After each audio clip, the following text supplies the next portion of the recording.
Hello, everyone, and welcome back to Chai Together. I am your founder and host, Prativa Day. You are tuning in for your cup of courage, hope, and imagination today. Today, we have with us Stacie Kiselman. Stacie Kiselman is a professional freelance writer and author. She started her business after graduating college, where she was diagnosed with epilepsy following a car accident. After years of battling this chronic illness, Stacie suffered from PTSD. Her way of coping was writing. She journaled 12 years of her life, which eventually led to a book to relate to others who may be struggling with the same battles. Her book is entitled 12 Years a Woman, A Journey to Happiness. Welcome, Stacie. How are you? Good. How are you? I'm so happy to be here. Awesome. I feel great. And I love space. Yes, I can see that. I love it. I feel like I'm in Yeah. space now. Hence the imagination, which is great. Well, creativity takes courage and courage takes risk, right? So we're in space. I like it. So, all right, let's start with what you do now. Let's start with what you do now. I am doing so many things. I am still a freelance writer. I'm an upcoming author. My first book, 12 Years a Woman, My Journey to Happiness, is going to be released in November, which is next month. I am so excited. I'm nervous and I'm just, whew. And then I am already working on a second book. I don't know when it'll be released, but it is a work in progress. And I never thought that I'd have even one book released, let alone two. And I already have some ideas for more books to come. Hopefully, I will actually implement those. But my ideas and creativity don't end there, really. No, I feel like once you get started, you keep going and more ideas come because once you complete it the first time, you know you can do more and more. It becomes like an Exactly. Exactly. And when I was working on the first book, I was so nervous because it was supposed to be just for just for me. It was supposed to be just a coping mechanism for me with my PTSD. And I'm just a very private person. So for me to actually like open up and have other people read my story is a big thing. It's like for me, it's a risk, right? Because like yeah. I wanted, as a freelance writer, I wanted people to just see me and work with me for my skills and qualifications. But I realized with the day of social media and so much competition, it just doesn't work that way anymore. And then also, after reading and after learning so much about epilepsy and depression and coping and car accidents, I realized there are so many people who have gone through the same thing that I had. There are so many car accident survivors. There are so many people who have epilepsy. 1 in 26 people are diagnosed with epilepsy in their lifetime, and 1 in 4 are battling PTSD.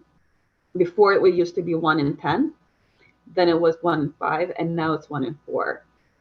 Wow. So it's getting closer and closer.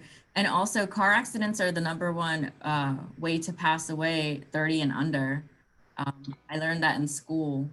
I didn't know that, but thank you for telling me. Yeah, So we're sharing facts. yes, we're sharing facts here. I didn't know that. Mhm. But yeah, it was a very serious car accident. Yeah. Um, when the paramedics arrived, I remember the paramedics said that were a lot of, he saw people pass away on that road that my husband and I were in, who wasn't even my husband at the time. Yeah. With my husband and I have been together for 9 years. Wow. So, it we've it was something that we went through together when it should have been a normal, so to speak. What is normal anymore, right? There's no normal anymore in life. But under normal, let's say, circumstances, Yeah. we went through something that people should be going through individually and healing from individually together. Wow. Do you find that it made you bond more since the accident, you and your husband? Um, it made us bond, but also it made us struggle at the same time because we have a very different circumstances in life, and we had very different ways of coping, and our struggles were the aftermath of the car accident for us were very different. Where I don't remember the car accident, right? I don't remember what actually happened. So I remember what happened before and about 15 minutes after. Yeah. Whereas he was the one that had to get me out of the car. He was the one that didn't know whether I survived or not. He was the one that had to make sure that I was okay, that I was in a safe place. So it was not only for him as the car accident, it was the fact that he felt that he was losing somebody he loved. And I'm sure that's something that was hard for him, which is not something that I could ever relate to. So how many years? Yeah, it was very different. Oh yeah, I'm sorry. How many years has it been since the car accident? Since the car accident, 5 years. 5 years. 5 years. Does he still struggle with that? Absolutely, absolutely. I mean, especially because of the fact that I don't know if you can see, but I have a scar on my forehead from the car accident. Some people see, some people don't. But he definitely sees. And he sees that every day. And, when he looks at it, he's like, he sometimes looks at it and he's like, that scar you have it there because of me.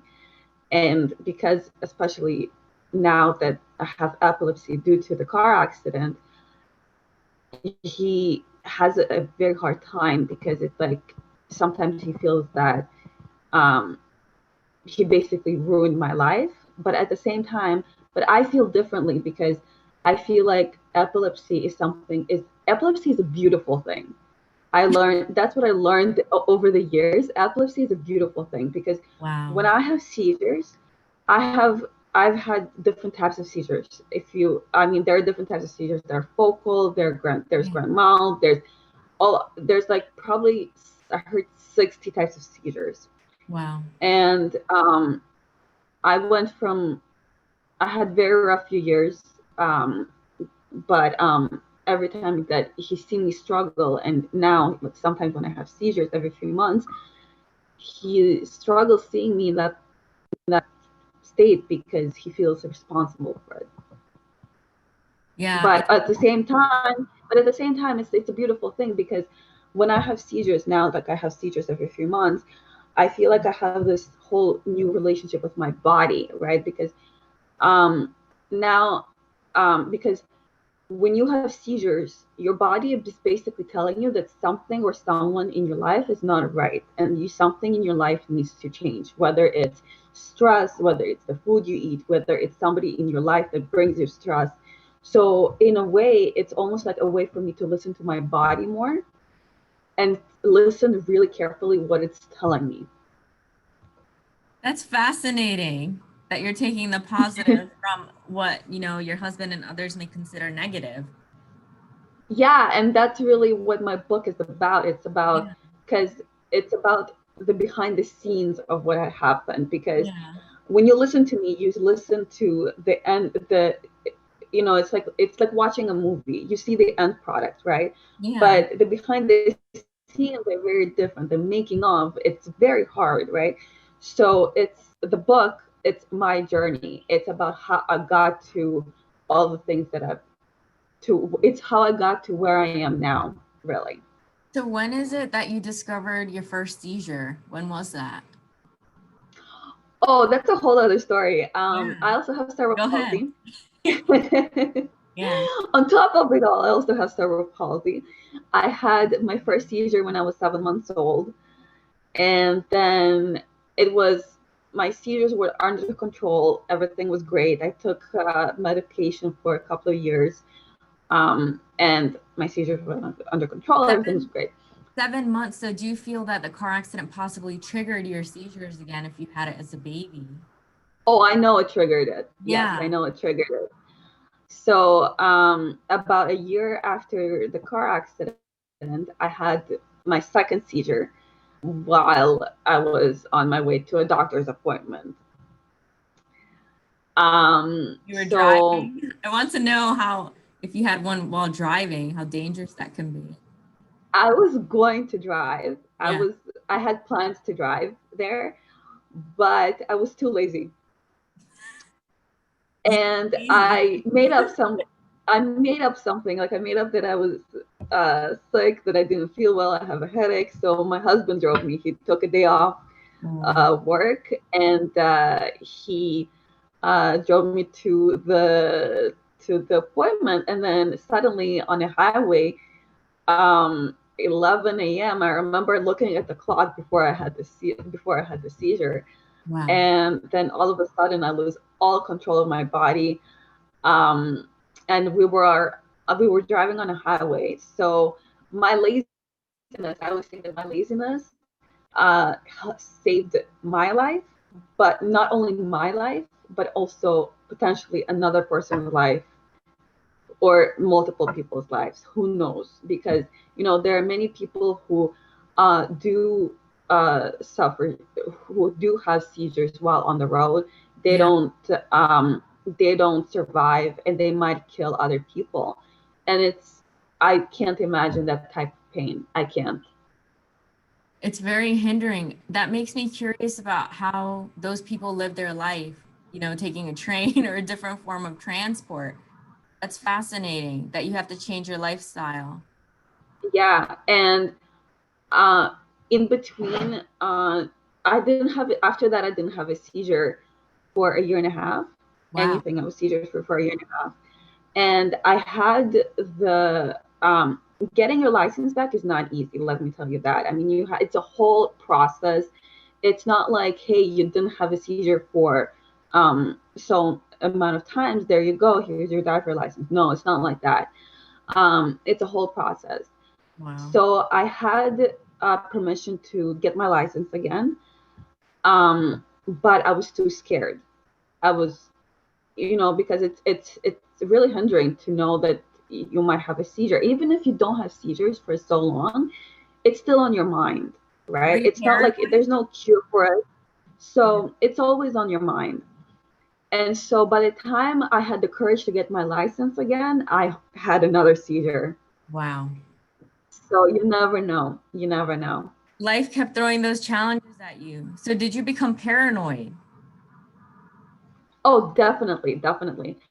And I had to change my lifestyle completely. I mean, before the car accident, I feel that I didn't take it as the car accident as seriously before epilepsy, because I didn't understand just how serious it was, right? Because I don't remember it. Yeah.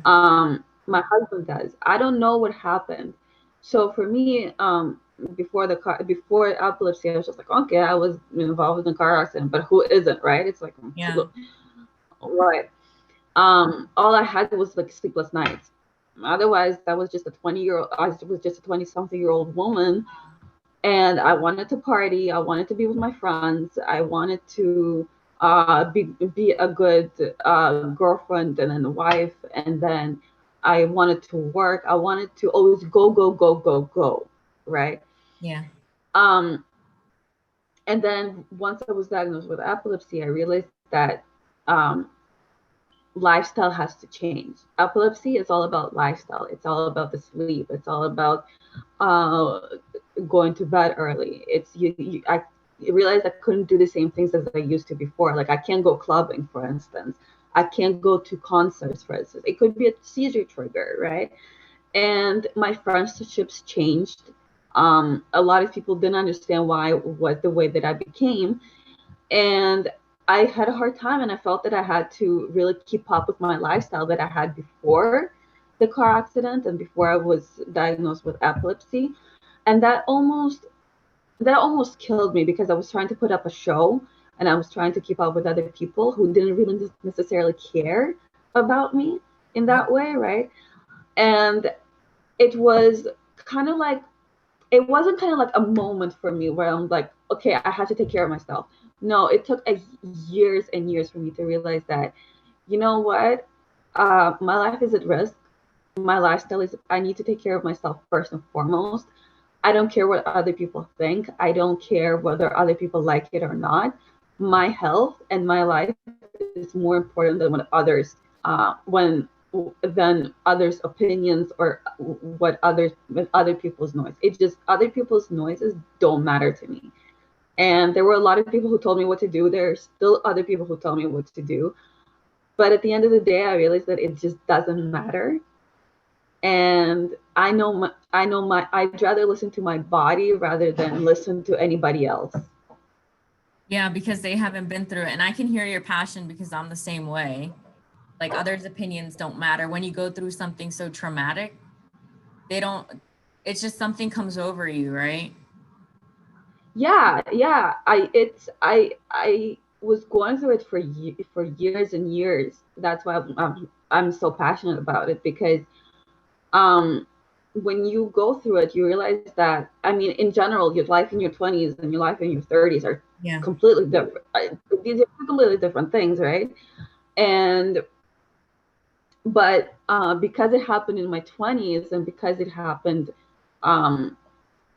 when I was supposed to be like the life of a party, and my friends were still the life of the party, it just triggered me and brought me more stress. But at the end of the day, they're not worth it. I have my lifestyle to think about. I have my marriage to think about. I have my family. And I realized that if somebody doesn't support it, if it's one thing to not agree with it. I don't expect anybody to agree with it, but I expect everybody in my life to respect that, to respect me and my lifestyle, and respect my boundaries. Wow.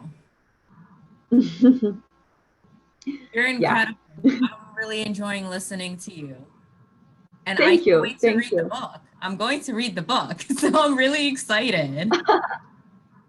I'm so Wow. excited. I'm so excited. And it'll be a great gift idea for a loved one. Yeah. I really wanted it to be, the book is like a diary for me. I really wanted it to be, I'm writing about very traumatic things, but at the same time, I wanted my voice and my passion to come through with it.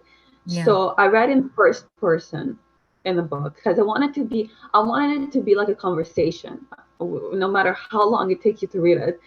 It's a pretty long book, but I wanted it to be also lighthearted at the same time. I wanted it to be funny, because my way of coping is also having a sense of humor. I mean, recently I remember I was supposed to send something to a friend of mine, and she asked me about it like a few days later. I'm like, you were supposed to send me something. What happened? And I'm like, oh, sorry, I was too busy having seizures. And it's like, wow, who says that? That's what someone would say. Like, who says that? And her response is, I don't know whether I should cry or laugh, because it's a serious thing, but you say it in a very funny way. But The thing is, we can't take life so seriously. You having seizures doesn't mean that, you're not a person. It's like you still like to have fun and joke about things, because if you're going to be serious about it every time, then that's just going to bring you down, you know?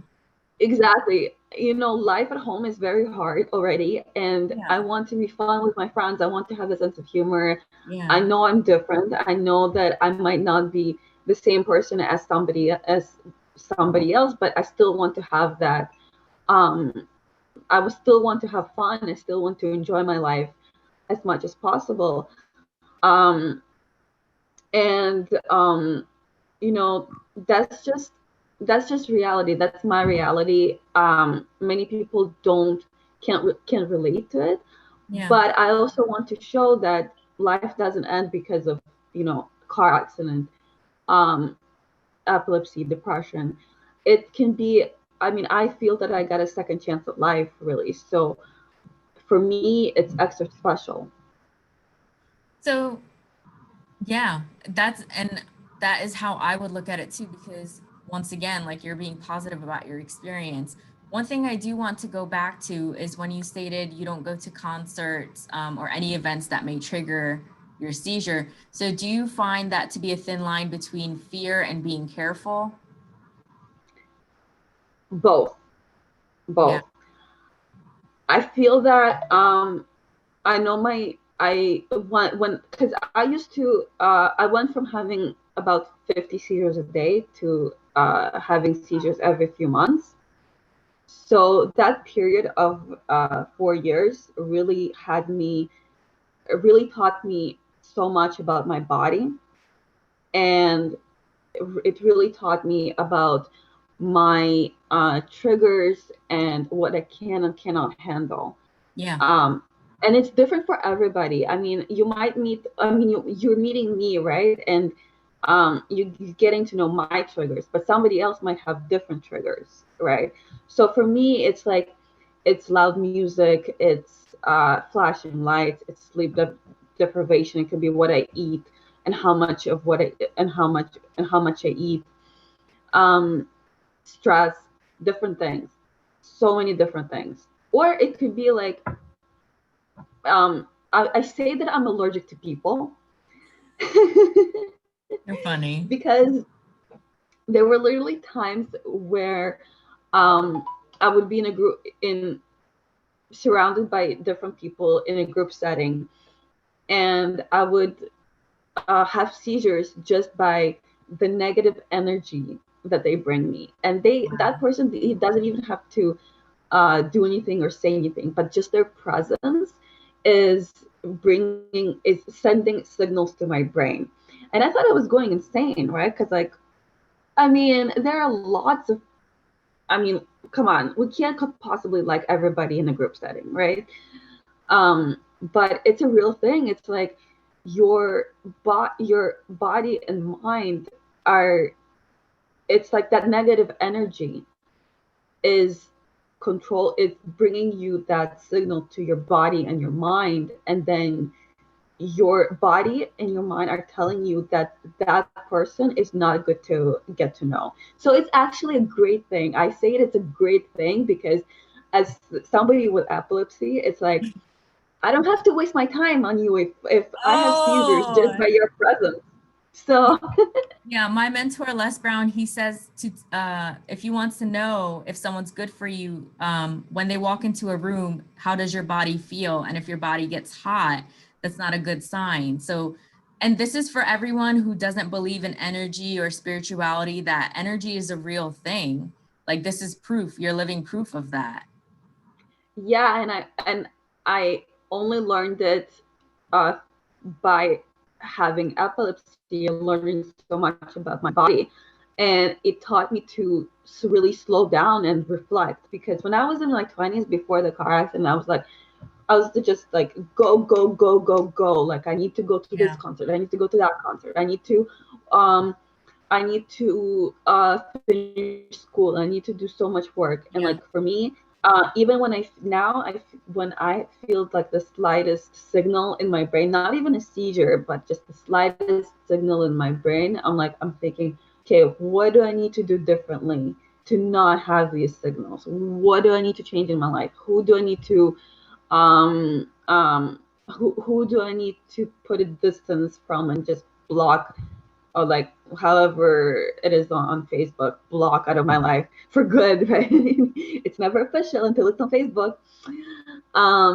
So yeah, it's like I don't necessarily believe that things happen for a reason, but I do believe that you got to bring something positive out of a negative situation.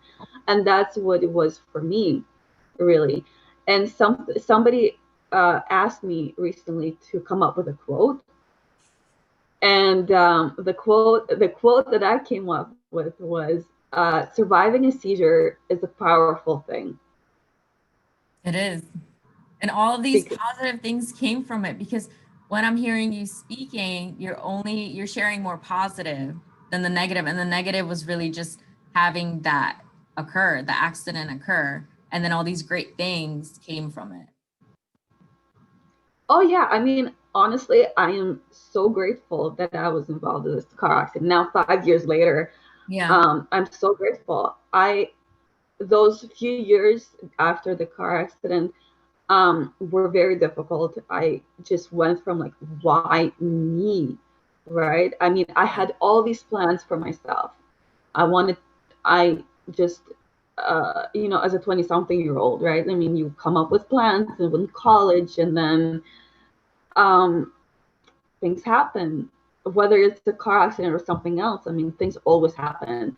Yeah. And it just, if you're not going through the same thing as I have, you might have something else. And that's also heartbreaking. But I realized that plan B can sometimes be much better than plan A. And I not only get to be an entrepreneur and an author, I get to live a healthier lifestyle than I would have without, if it weren't for the car accident. And so with the book and books, I want to I want to bring something to my readers, something that I never had when I was a car accident survivor, when I was starting my business.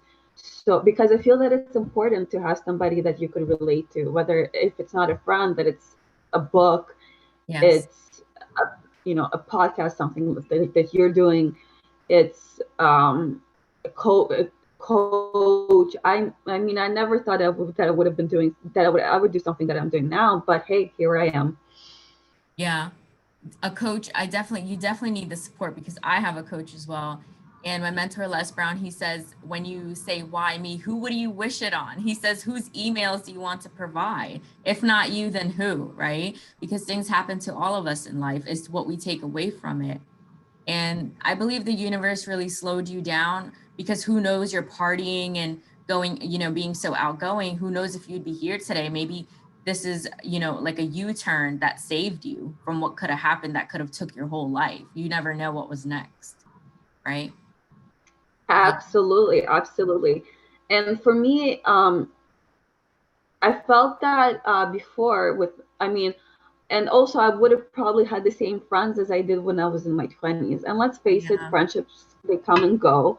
And it's something that I write heavily about in my book, how my life before the car accident had changed after the car accident, and how it came about, that journey, right? Yeah. And I realized that I probably would have had the same toxic people in my life. I would have been talking about the same thing over and over.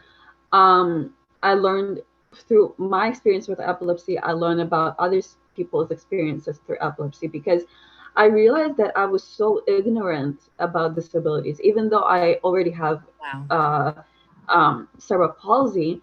And you'd think I would be smarter, and I think I'd want to learn, but I didn't, because I didn't feel that cerebral palsy was affecting my life really. And as somebody who has a disability their whole life, it's easier to go through life that way, because you don't know anything else. As somebody who is going through a very difficult situation, and another chronic illness and a mental illness later in life, it's very difficult to adjust. And so those few years of mine were very heartbreaking, but also very liberating. And so not only did I want to educate, not explain myself, because it's not my job to explain myself to anybody. I feel that I explain myself enough, but I realized that it's not my job. It's my job to educate and let people know that life doesn't end after so much trauma in your life, or if you've gone through one thing or another or something else, it just doesn't matter. And I hope that my book will also allow other people who haven't gone through the same thing I have, that the book will allow them to learn through my experience and grow through my experience. And the thing that people don't realize is that things like epilepsy and depression are such private battles that you might have somebody that you know who has epilepsy or depression or any other invisible illness, and you might not know about it because they're not telling you. I didn't tell anybody about my illnesses for about a year and a half, and people only found out because I had seizures in front of them, and how hard it is. It's very hard. It's like this very different mentality of how the invisible disability becomes visible. And so, yeah, and I remember before the car accident, and like when I had just had cerebral palsy, I told myself, you know what? It's so easy for people who have invisible disabilities. Like, it's so easy for them to hide it, and it's so easy for them to live life. And now that I have an invisible illnesses, I realize, no, I was ignorant. No, no. And again, it's something that you learn through. And it takes years to go through that, and it takes years to get to where I am now, but I'm grateful for it. So this experience, it took 5 years, right? So is this 5 years later now where you're in a good space? Yeah. And a lot of people ask me why it's 12 years a woman. Yeah. And I know it probably was the next question, but there's another storyline in my book that, I mean, you could call it a surprise, really, but I don't talk about it publicly, but it is there, and it's something that affected me since I was 18 years old. It's something that affected me and my relationships, friendships with my family, with my husband especially. And it's something that I kept quiet for years and years. And it's something that helped me cope with my own demons. And I'm also grateful for it. It's something that helped me grow not as just as a person, but as a woman. Mm-hmm. And yeah. Sorry? No, I was like, and we can only find out if you get the book. So yes, the book. Yes. And I will give you a little hint. It has a lot to do with control, and it has a lot to do with the aftermath of what happened and allowing other people to control me because of that situation, because of that life-changing experience. Wow. And I want to know, for 12 years of a woman, is that written in first person or third person? First person. Okay. And yeah, I mean, again, I just wanted to, it was written like as a journal, and it was written as a diary. Yeah. And then once I decided that I wanted to publish the book and release the book for other people to read, I realized that it was just a great idea because I wanted people to relate to me, not only relate to me, but I wanted them to feel as if they were having a conversation with me. Yes. And I wrote it in a way that, as in the same way as I would talk, like I'm talking to you now, like I'm talking to my friends. It is not PG. I swear a lot. Wow. Yeah. Surprise. Because you haven't swore on this podcast. So I want to know, do you have the title for your second book yet? Yes. It is called The Battle Scars of a Disabled Businesswoman. Wow. And it's about those it's about the second book. It's all about the 5 years between the car accident and now and in the future, once I get to writing more content. And it's about how chronic illness and mental illness affect, and how to be successful at an entrepreneur while living with those illnesses and any other invisible disabilities.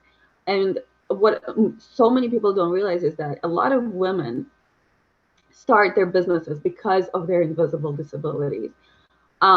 Working 9 to 5 is very, very hard. It's stressful, and not all people can do it. I mean, I hope that I could do it. I could do it. I mean, hey, if you're watching this and you're a recruiter, hire me. I can do it all. But I started my business because I couldn't work. I couldn't. No recruiter would call me for an interview, whether it's because I have cerebral palsy or, and if I were called for an interview, there were times where I couldn't physically go there because of the physical pain that I was going through with the car accident. And so after some time, I just got tired of doing nothing, absolutely nothing. And so freelancing I started freelancing as a side hustle, as a temporary side hustle, until I got a full-time job. But then, opportunities came, bigger projects came. Wow. I've started out small, doing what I know. I started out writing and editing resumes and cover letters because I have a bachelor's degree in human resources. And now I write things like and edit things like reports, essays, government documents, business and marketing plans, presentation speeches, scripts, website content, blog posts. So there's no real limitation to what I can and can't do. But at the same time, the biggest thing in entrepreneurship, the biggest challenge is knowing when to say no. So if I get an inquiry and I feel that I can't bring 100% quality of work to the client, I'll say no, and I'll give them a suggestion of what type of writer they should hire instead of me. Yes. And so again, freelancing is a very it's a very competitive industry. Everybody wants the same client. We all want money. We all have bills to pay. Whether you're disabled or not, it doesn't matter. We all want the same thing. And when I was starting out, I didn't feel that I had a lot of help in that regard. When I asked for it from other freelancers who have more experience than I do, they would tell me, I mean, in a nice way, but they would basically tell me to fuck off. I swore for the first time. Yeah. Hey, be yourself. But they told me to just fuck off. And I really wanted to give something to those to those that are starting out. And I mean, a lot of people are starting out right now as freelancers due to COVID. Yeah. And so I wanted to give my readers something that I never had, that I felt that I was lacking, because I feel that it's important to help each other out. And I feel that it's important that we don't see each other as competition. We see each other as guiders, as teachers. And somebody who knows, I mean, somebody that is starting out could help me too. You never know. Yes. And I look forward to working with you. Me too. I would love for you to work with my website. I'm looking forward to it. And I want to ask you, who do you like working with most? Do you like working with college students or other entrepreneurs? Who do you like working with best? I love working with everyone because no matter how big or small the project is, I learn so much from each and every project. I mean, I've learned things that I would have never gotten to learn about myself. And with students, I learn about things I had to, and mind you, I don't write for the students, I write with the students. It's all their ideas. And I'm just the one who's putting all the ideas down on paper. I feel that it's important to mention. But with students, I've learned things about, for instance, feminist disability theory. Wow. Or, yeah. Or I learned things about like how a student's tough life in her own back in her home country, and how tough it was for her growing up because of all the labor that she had to do. I would have never known about it if it wasn't for that project. Or with entrepreneurs, I learned things about like what businesses people operate and why they operate them. I mean, I had somebody who started her own business because she had arthritis and she had the kids to take care of. So she can't really do the whole work-life balance when she's doing a 9 to 5, right? So I learned that. Or I learned that there was a woman who started a marketing business because she had a son who has Asperger's, and she has a passion for marketing, and so she couldn't work 9 to 5, but so she took her passion in marketing and took it a step further and started her own marketing and social media um, consulting business and things like that. So it's never ending, and I'm grateful. I mean, I feel that I'm still in college. So 5 years later, I'm Yeah. still in college. I feel that my clients are grading me. All my clients are my teachers. And so um, I'm so grateful for it because the learning and growing just never ends.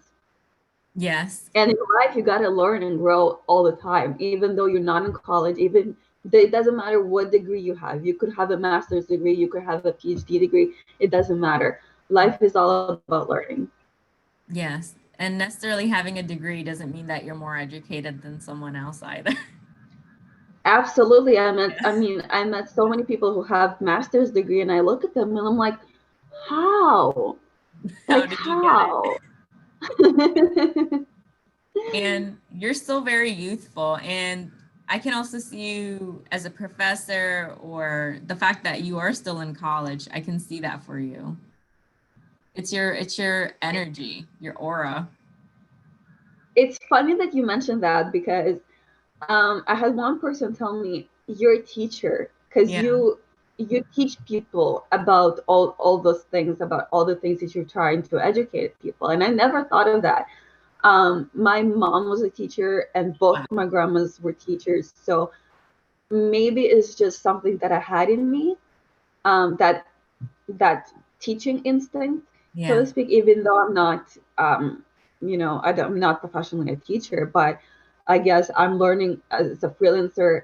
I'm learning through other people, and as an author, I teach people. Yeah. You are a teacher. I want you to say, I am a teacher. Um, I am a yeah, teacher. and you I are a am. professional. Yes, say I am. I am. I am. Not I guess. I am. I am a You professional, are. and I Yeah. am a teacher. Yeah, because you don't need the credentials. Your credentials are your experience. You're very experienced. I like it. There's education. There's being book smart, and there's being life smart. And I feel that I'm probably not a book smart. I mean, I did horribly in school. The first year I had a 1.1 GPA Wow. credit. Yeah.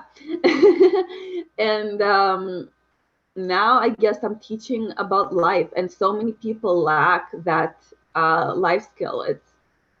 The it's learning about life, and being book smart is great, but and we might use math. 2 plus 2 is 4. That's great. I don't remember geometry. I'm sorry. Not sorry, not sorry.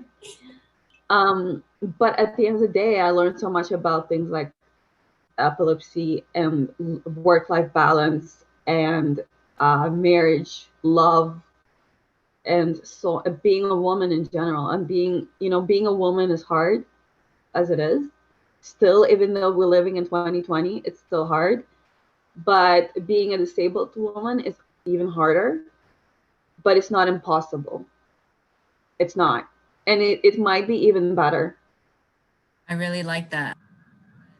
It's harder because that's very true. I agree, but it's not impossible. Because you're doing And it. even the word impossible, Yeah. if you put an apostrophe and divide those two, the M and possible, and you add an apostrophe in between I and M, it becomes I'm possible. Yes. High five. So high five. Virtual what is it? Virtual long, not long distance. Distance learning? Yes, distance learning. There you go. There That's you what go. this I is. love it. Love it. Love Wow. it. Wow. Virtual learning. So Get good grades. yeah. Grades aren't impossible. Grades, get good grades, pass the courses, but don't stop learning after college. Yes. That's what Bob Proctor says. If you know Bob Proctor, he says you can go to school, get the grades, and repeat the content, pass the stuff. But then it's like, what did you learn? Do you remember it? You know? I don't, you know what? I don't remember anything that I learned in college. I really Yeah. don't. Yeah.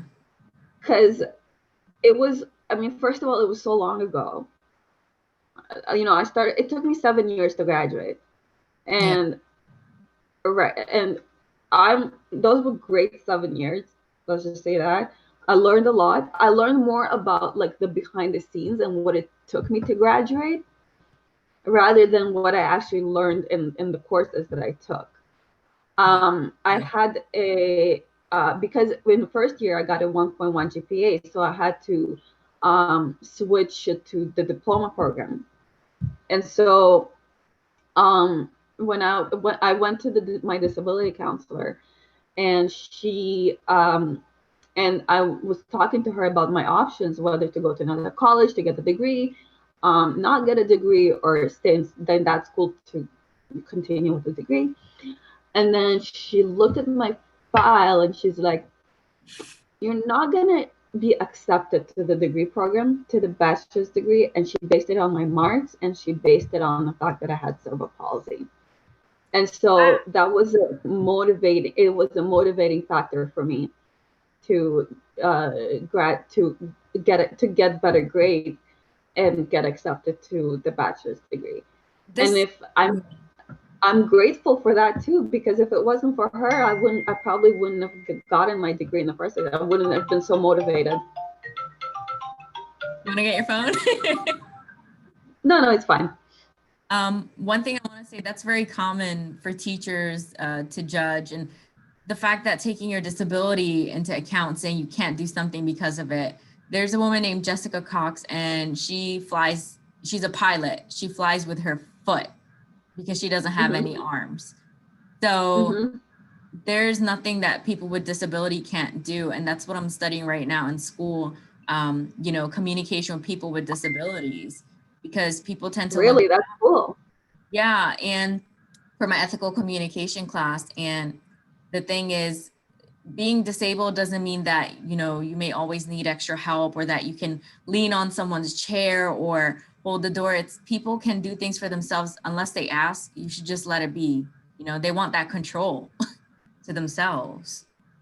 Absolutely, you are so right. I couldn't have said it better. Yeah, or treating them special, or acknowledging that they're disabled. Like I remember I used to always smile or be super nice because someone was disabled. Now I just, walk on by. Like I don't have to act super nice and in their face because they're disabled.